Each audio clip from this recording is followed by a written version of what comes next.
on other things that are actually, hopefully, much more productive. Hopefully, there'll never be a time when we need those weapons. If there's ever a time when we need nuclear weapons, like the kind of weapons that we're building and that Russia has and that China has to a lesser extent, but will have, that's going to be a very sad day. That's going to be probably oblivion. Do you see that as separate conversations, or do you see one giant summit with you, Xi Jinping, and Vladimir Putin? Yeah, I could see that. Let things calm down a little bit. You know, when I left, we had no Middle East problem. We had no Russia going into Ukraine. They never would have done it. Putin never would have done it. And I came back and we got like the whole world is blowing up. So when we straighten it all out, then I want to have one of the first meetings I want to have is with President Xi of China, President Putin of Russia. And I want to say, let's cut our military budget in half. And we can do that. And I think we'll be able to do it. If Elon Musk identifies wasteful spending in the Defense Department, defense contractors and the like, are you willing to go after that spending as well? We have to go waste, fraud, and abuse. Yeah, and we're doing that. Could we, I'm just wondering about your conversations on defense spending. Would you want to do that as a trilateral, or would you use the existing body that also already includes China and Russia, the G20? No, it's the people. It's President Putin, President Xi. I don't need bodies. I don't need anything. It's people. It's all about people. It's about relationship and people. And, you know, I've had a good relationship with President Putin. I've had a good relationship with President Xi. It's about people. And I think when things straighten out, which I hope will be in the not too distant future, the meeting I want to have first is a meeting with China and a meeting with Russia on slowing down, stopping, and reducing nuclear weapons in particular, and also on not having to spend the kind of money we're all spending on weapons, military weapons generally. I think my question is, would you have those meetings separately with each of those leaders, or would you try to bring them all together? Both. You start off separately, and that's what was happening. I was dealing with President Putin. We had really an understanding where we were going to denuclearize. What a beautiful term that is, right? Denuclearize. What a great thing if we could do that. And we were going to, he really liked the idea, and so did I. And we had then called China, and China was very open to it. And then COVID hit, and then we had a rigged election. But now there was no rigged election. Now we have an election that was too big to rig. That's what my whole theme was, too big to rig. And they tried, but they didn't pull it off. Sir, as part of the reciprocal tariffs, would you also direct agencies to study the impact they would have on prices in the U.S.? No, there's nothing to study.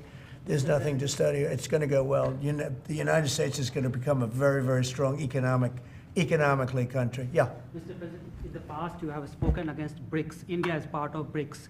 Do you want to dismantle BRICS, or US want to be part of it? I don't care, but BRICS was put there for a bad purpose. And most of those people they don't even want to talk about it now. They're afraid to talk about it because I told them if they want to play games with the dollar, then they're going to be hit with a 100% tariff the day they mention that they want to do it. And they will come back and say, we beg you not to do this. BRICS is dead since I mentioned that. BRICS died the minute I mentioned that.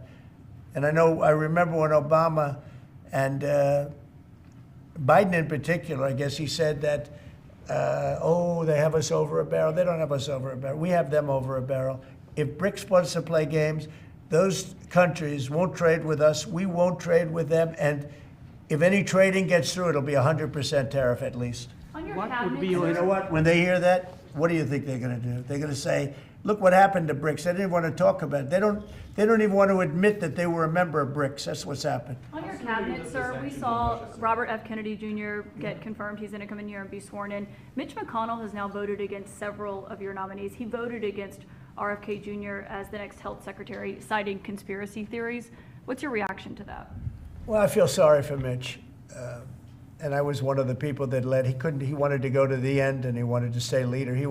He's not equipped mentally. He wasn't equipped 10 years ago mentally, in my opinion. He'd let the Republican Party go to hell. If I didn't come along, the Republican Party wouldn't even exist right now. Mitch McConnell never really had it. He had an ability to raise money because of his position as leader, which anybody could do. You could do it even, and that's saying a lot. But the fact is that he raised money and he gave a lot of money to senators, and so he had a little loyalty based on the fact that as leader you could raise a lot of money. Senators would call me and they say, he wants to give me 20, 25 million, can I take it? I'd say, take the money, take the money. But he engendered a certain amount of, I don't even call it loyalty, he was able to get votes. But I was the one that got him to drop out of the leadership position, so he can't love me. But he's not voting against Bobby, he's voting against me, but that's all right. He endorsed me. Do you know that Mitch endorsed me, right? Well, he did You have think that was polio, easy? and What? He had polio, obviously, and his. I don't know. I don't know anything about he had polio. He had polio.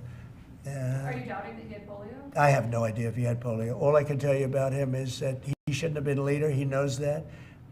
He voted against Bobby. He votes against almost everything now. He's a very bitter guy, and we have a very strong party. And he's almost not even really a very powerful member. I'd say he's not he's lost his power, and it's affected his vote. And it's one of those things. But in the meantime, Bobby did great, got more votes than anybody thought, and I think he's going to do phenomenally, just phenomenally in that position. And everybody else likewise did well. Not only well, they got more votes than anybody thought. Tulsi, look at how she did. She did great.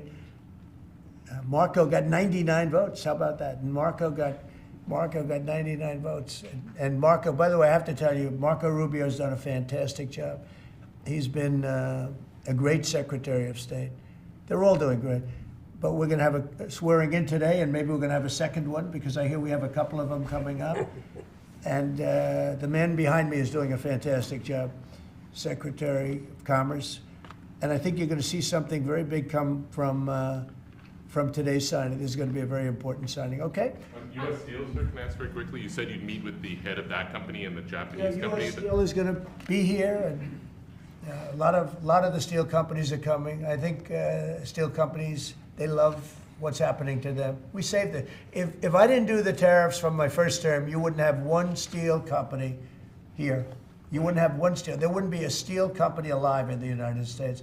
And right now, they're going to be thriving. They're doing very well, but they're going to be thriving. They're going to be coming out. People are going to want to buy those steel companies like crazy. Are you still planning to mediate talks between Nippon Steel and U.S. Steel? Yeah, I don't know.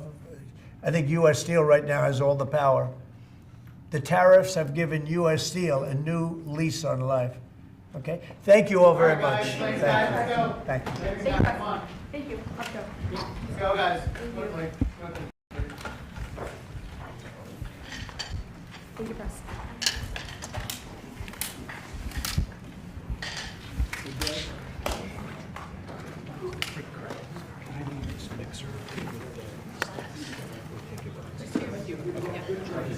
We can leave the stage, right? Okay.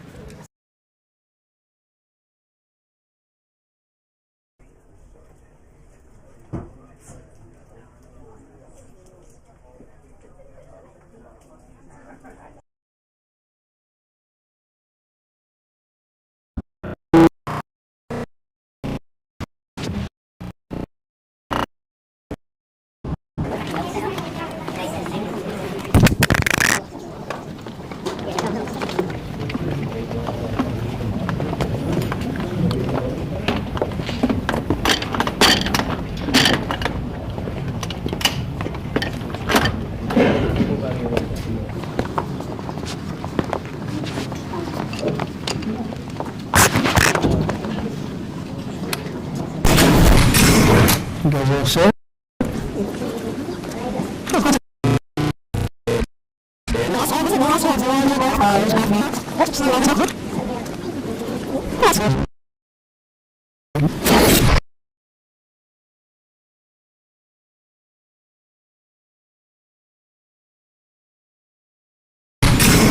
You guys all set? Good, thank you very much.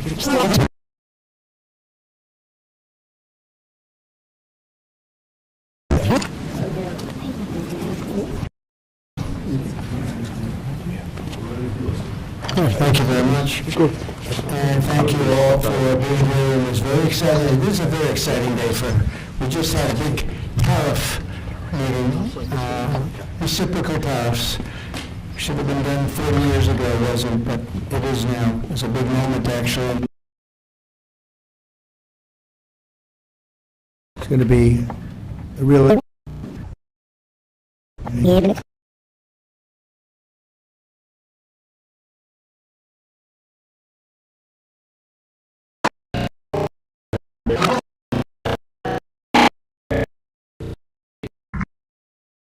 To be protected. And whether you're in a blue state or red state, I'm going to do everything I can to work with you, whether you're Democrat or Republican, or support child's health in this country. Great job. Great job. Thank you all very much.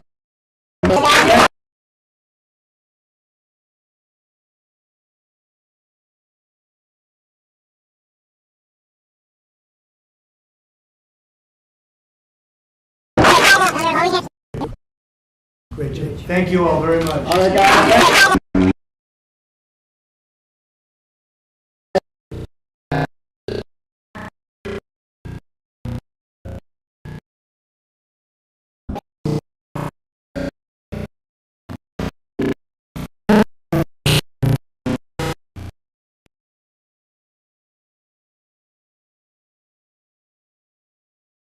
It's going to be...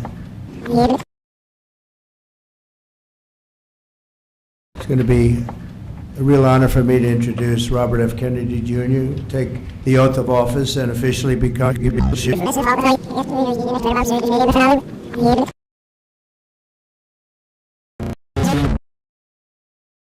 ago, wasn't, but it is now. It's a big moment, actually. It's going to be...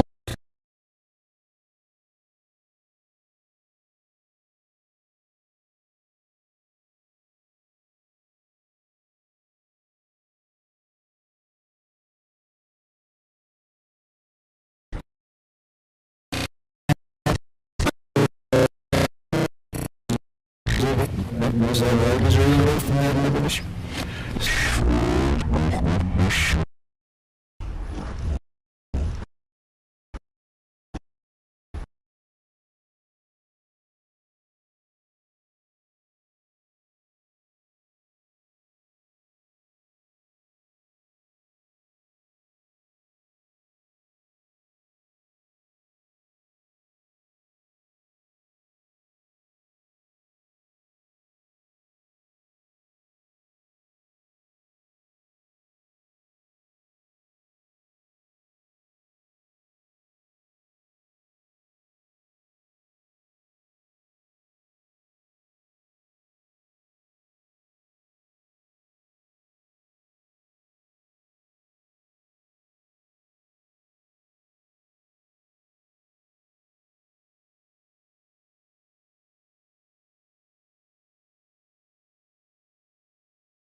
Reciprocal tariffs should have been done 40 years ago, wasn't, but it is now. It's a big moment, actually. It's going to be